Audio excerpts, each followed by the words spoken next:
Olá, colegas alimentaristas. Estamos aqui novamente para conversar com vocês, trocar um pouco de informação sobre a questão de alimentos. E eu andei pensando, o que eu ia falar para vocês agora que a gente está chegando no final do ano. Tem várias coisas para falar sobre carreiras, sobre a área que a gente trabalha do alimentarismo, mas eu acho que uma das coisas que seria interessante também falar, e eu vou propor isso, é o que a gente tem de alimentação modificada nessa época, essa época do Natal. Então, eu vou fazer um conjunto de vídeos para vocês, que a gente vai conversar sobre isso. Vamos falar sobre alimentação agora nesse período de Natal, vamos falar também sobre alimentação no período de Ano Novo, e vamos trazer essa ideia da alimentação do Natal associada ao que realmente faz o Natal ser Natal, que é uma data que lembra o nascimento de Jesus. E aí você tem todo um contexto, né, do que seria se Jesus hoje estivesse conosco aqui e fosse conviver nessa ceia de Natal, do seu aniversário, né, do seu nascimento. Então, diante dessa imagem, dessa possibilidade, eu fiquei imaginando o que a gente poderia falar sobre alimentos.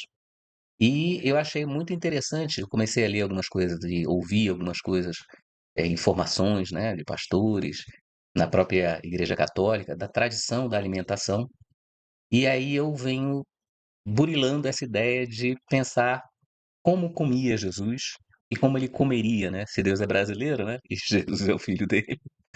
Que ele comeria hoje no Brasil, né? Que a gente se a gente tentar fazer um paralelo para imitar Jesus nessa data aí de nascimento dele, em homenagem a ele, né, e comendo o que ele comia, e o que a gente poderia comer hoje dentro desse conjunto de leis que Jesus tinha, né, alimentares, porque os judeus trazem a ideia de alimentos puros, impuros, né, desde o Antigo Testamento.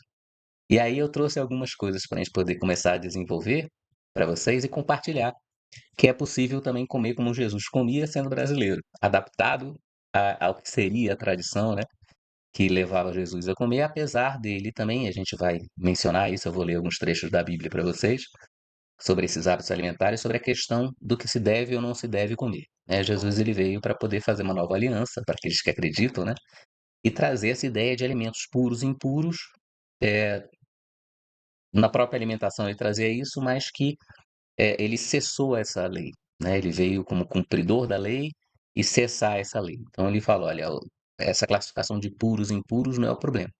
Vamos deixar isso para quem não conhece esse trecho, que eu acho um trecho muito bonito da Bíblia, e vamos começar trazendo sobre aquilo que Jesus comia. Quem sabe, e tem até um artigo de um rapaz que escreveu sobre isso, né, passei uma semana comendo o que Jesus comia. Então, tem até uma música antiga, né, Amar como Jesus amou, eh eh, dormir como Jesus dormiu, viver como Jesus viveu e quem sabe comer como Jesus comeu, né, aquilo que nós podemos espelhar na pessoa que inspira a gente, né, me inspira, eu acho que inspira a maioria dos cristãos, né, quer dizer, o nome já vem já indicando como seria viver como Jesus, comer como Jesus, o que Jesus comia. Quero comer o que Jesus comia. Então, vamos começar esse vídeo de hoje falando sobre a alimentação da época de Jesus e vamos ver como a gente pode fazer paralelos. E quem sabe até tirar exemplos, e aí eu posso também fazer isso, né, em termos de nutrição, em termos de qualidade da alimentação, que o que se comia na época de Jesus, o que a gente deveria preservar, né? E tem algumas alterações, aí a gente vai ter uma série de assuntos para conversar. Mas hoje eu vou começar a falar sobre essa comida, o que era da época de Jesus e por que ele comia o que comia e por que que ele não comia algumas coisas, para depois trazer para os tempos atuais e a gente vai fazer um bem bolado aí, já próximo da época do Natal, acho que vai ser depois do Natal, entre Natal e Ano Novo, né? Que vai ter esse vídeo.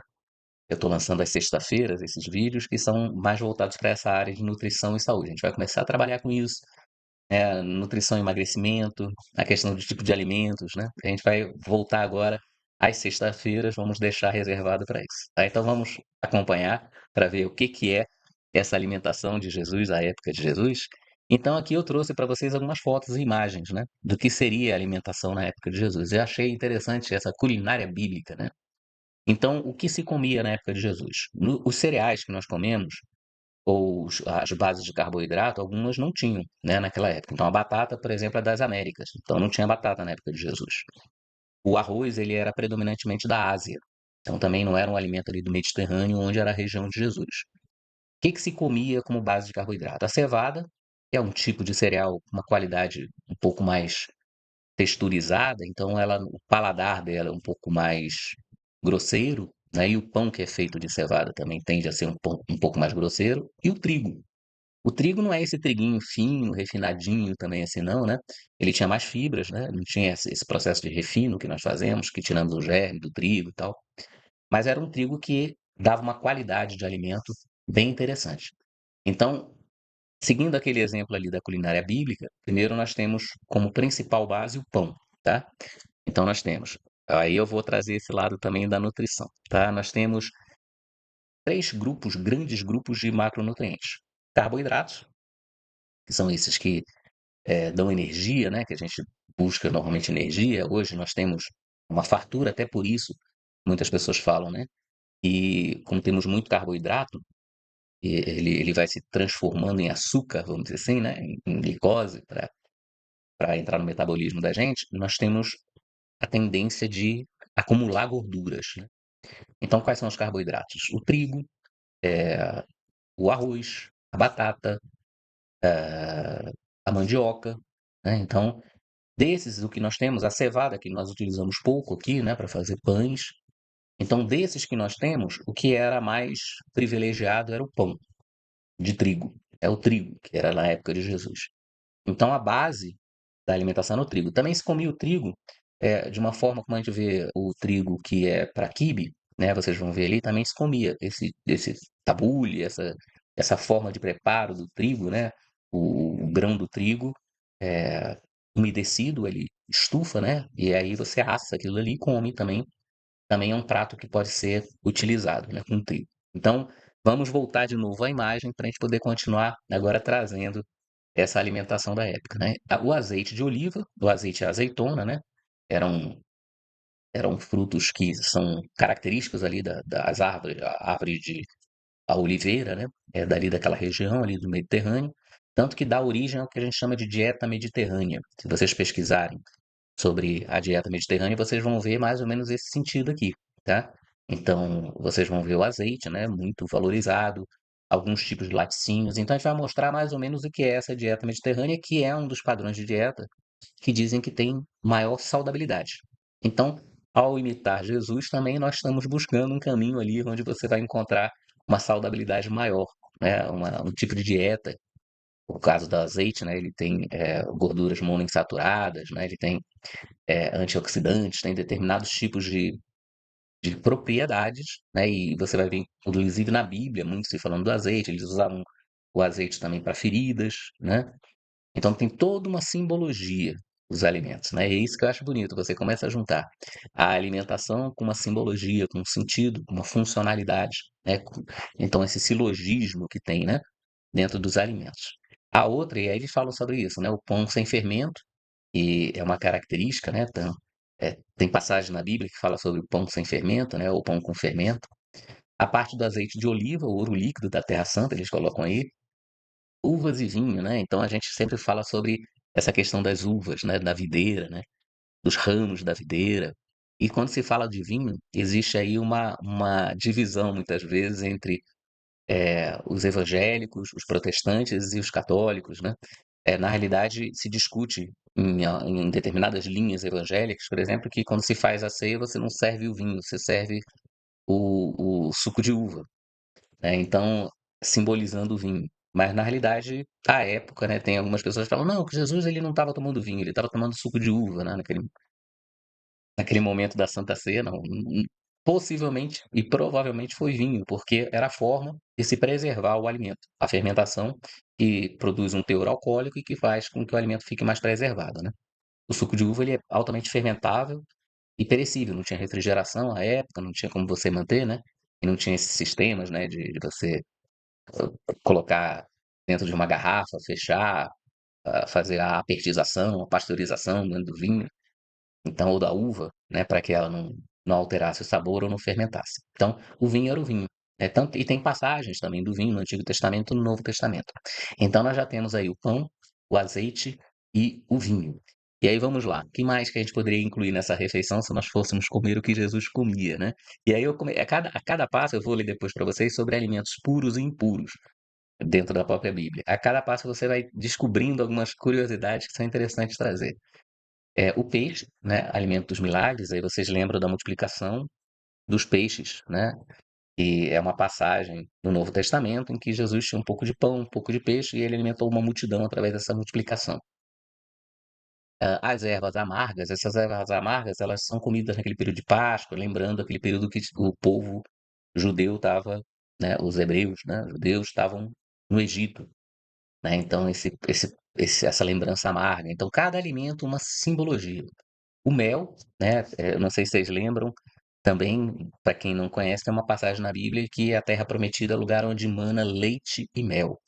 Então, olha o que era a fartura, né? O mel é um alimento muito difícil de obter, era um alimento muito difícil de se obter, né? Tinha-se a disponibilidade, mas não tinha criação de abelhas, por exemplo, não era uma característica, né? Então era mel selvagem, obtido quando as abelhas, né, estavam em algum lugar e você ia lá retirava aquele mel. E o leite, né, também que dá um exemplo de fartura. Normalmente os animais, os ruminantes que são ali utilizados, principalmente os cordeiros, né, a- eles produzem o leite no momento da gestação, no momento onde normalmente tem alimentos e mais fartura, né? E aí você junta tudo nessa simbologia, o leite e o mel, né? Então, olha como a gente tem hoje acesso a alimentos e que a gente não dá valor e como era importante, né? Era quase um ouro isso daí, né? Terra onde mana leite e mel. Então, essa era mais uma característica da alimentação. E os carneiros, né, como fonte de proteína, carneiro, pombas, né, as pombas, que eram, a gente vai ver isso lá no templo, né, que eram negociados pelo valor de uma moeda, né, eram para sacrifício, mas também para alimento, né. Então, há um hábito aqui em algumas regiões aqui do Nordeste, né, onde se come, né, pomba rola, né, que o pessoal chama, rolinha, né, se caça para poder comer, né. E há o peixe, que lá, dentre os peixes, a tilápia era um dos peixes de lá, né, tem outros peixes, a carpa também, daquela região daquele mar da Galileia, né, você vai encontrar esses tipos de peixe. Então, o peixe que tem a simbologia, o carneiro, o cordeiro, né? Então, pequeno, né? Carneiro pequeno, cordeiro, né? Aí a simbologia do cordeiro de Deus, né? Que é oferecido a sacrifício. Então, tinha esse ato sacrificial dos animais, primogênito, o primeiro animal, mais puro, mais limpo, e tinha também essa questão alimentar. Tá? E aí você tinha como base também de alimento que fornecia o carboidrato, o trigo e a cevada. Também tinha as leguminosas, lentilhas, grão de bico, alguns tipos de vagem, de feijão, né, que também eram conhecidos na época e se comia. E aí você já pode ver aí um conjunto de pratos, né, que você pode trabalhar com essa finalidade, de mostrar o que Jesus comia, né. E aí, você tem o peixe lá em cima do quadrante lá em cima, né, você tem quadrante esquerdo superior, o peixe com pão, ali você tem uvas, e parece ali do lado azeitonas pretas, você tem o vinho, o direito superior, quadrante direito superior, você tem um pão de cevada naquela vasilha, assim, parece uma forma, né. Mais à frente ali foi colocado um salmão, eu não sei se à época tinha salmão, tá gente, mas eu coloquei ali, porque estava na fotografia, e eu trouxe. Tem o azeite, a azeitona, que está dentro do azeite também, tem um pedaço de cordeiro assado. Embaixo, no quadrante esquerdo, mais baixo, você vai ver alho, cebola, que já tinham na época, né, esse tipo, o hortelã, as ervas, né, o alecrim. E do lado direito inferior, tem um tipo de uma refeição do que seria, né, atualizado, né, mas à época também, do que Jesus comia. Você vai ter o vinho, à frente do vinho você tem o mel, você tem o azeite ali atrás, você tem algumas verduras ali, na época já tinha, né, algumas alcachofra, o alface, você tem o peixe mais à frente, lá em cima, e os peixes, depois a gente vai falar sobre isso, quais são os alimentos puros e impuros. Você tem o pão asmo, você tem as tâmaras aqui na frente, você tem um queijo, deve ser queijo de cabra ali, eu não sei. Tem o iogurte, que era coalhada, né? Você tem a carne ali, carne de cordeiro também. Mais atrás da carne, você tem um prato, um trigo, que era um trigo umedecido, como se fosse aquele ele fica quase como se fosse um de quibe, só que ele fica mais grudentozinho, tá? Ele fica com o amido junto. E atrás azeitonas e mais umas ervas, alecrim, né, para você comer. Tem cebola ali por perto, tem o alho. Então, com esse tipo de ingredientes, você já consegue fazer pratos que vão estar assemelhados com aquilo que Jesus comia na época. E é essa a proposta da gente. Nós mostramos hoje aquilo que Jesus comia, que ele tinha mais disponíveis. É lógico, tinham ovos ali também, que não está aparecendo, né? Quando tinha a possibilidade, tinha criação de galinhas já, e não criação, né? Mas tinham galinhas e produziam ovos também, fazia parte da dieta, né? E aí você era uma dieta relativamente simples, sendo a base do carboidrato a cevada e o trigo. A cevada era até mais comum porque era mais acessível. Quando a gente fala sobre o trigo, né? Separar o joio do trigo, né? A gente fala sobre o trigo porque o trigo é valorizado. Era valorizado exatamente pela qualidade dele. A cevada era fornecida também para os soldados romanos, mas eles davam muito mais preferência ao trigo. Então, a cevada realmente ela é mais fibrosa, né?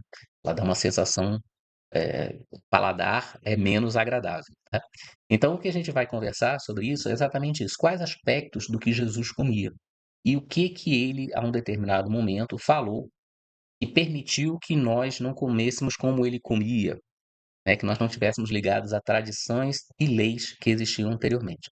Então, no próximo vídeo, eu vou falar exatamente sobre isso, falar sobre alimentos puros e impuros à época de Jesus e que Jesus seguia essa tradição porque era judeu e ele preservou cumpriu todas as tradições judaicas, mas transmitiu uma nova tradição sobre alimentos puros e impuros, que a gente vai conversar.